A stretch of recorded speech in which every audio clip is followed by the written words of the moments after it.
Mr. Rudd, thank you so much for joining me. It's good to be on the program. Let me ask you a very basic question. You described the Murdoch Mafia. How do you define that mafia? Who are you talking about? Well, Rupert Murdoch himself, and now his effective number two in control, his son Lachlan Murdoch.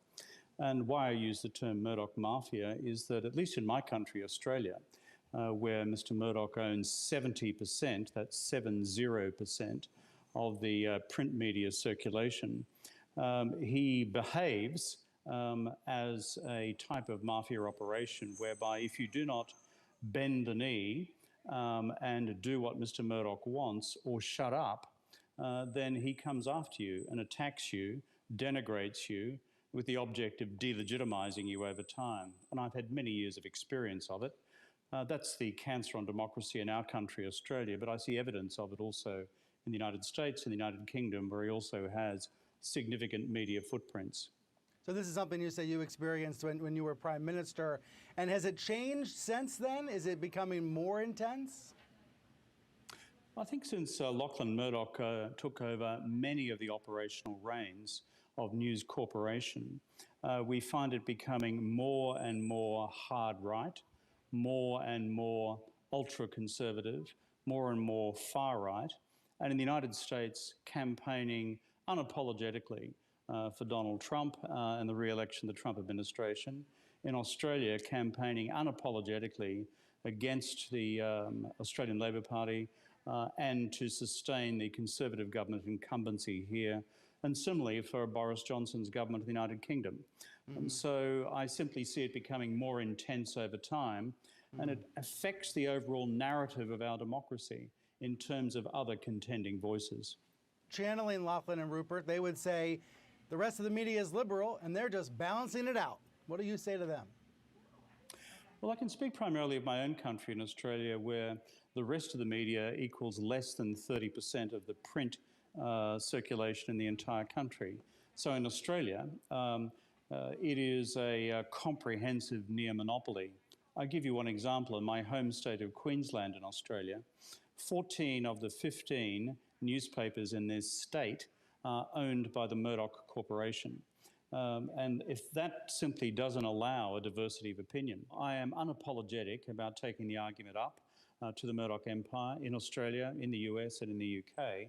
And furthermore, I notice very few people have the guts to do this because, and there's a reason for that. You know that as soon as you take up the fight against Murdoch, that they will attack you and go after you personally. So what do? You just brush it off? You just shrug it off? Well, yeah, I've got fairly broad shoulders, and if you've lost a general election and ceased to be Prime Minister, in part, not in whole, but in part because of the tactics of the Murdoch media empire, then you accumulate a fair bit of scar tissue over time. But what I'd say to progressive politicians around the United States, as well as the United Kingdom and elsewhere, the thing about bullies, and that's how the Murdoch media empire behave. Look at the notorious stories of Roger Ailes, for goodness sake, who was at the heart of this Fox empire for years and years and years. The thing about bullies is if you don't stand up to them, they just get worse. They continue to bully. Bully elected politicians, bully others in the media, and bully anybody who gets in their road. And so my call to people is to have the courage to stand up and just say, enough is enough. In all of our democracies, which are under so much challenge at present, through a combination of internal and external challenges, to have these media organisations like the Murdoch media empire constantly reinforcing the voices of hardline nationalism. If these things simply continue into the future, I do fear about the long-term solidity of our Western civilizational project.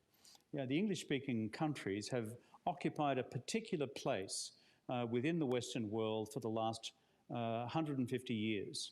But now when we have the core countries of the English-speaking world with such a powerful media voice in the middle, running such a hardline, right-wing conservative agenda, and dedicated to the delegitimization of other contending voices within our political system, it actually goes to the heart of our future democracies.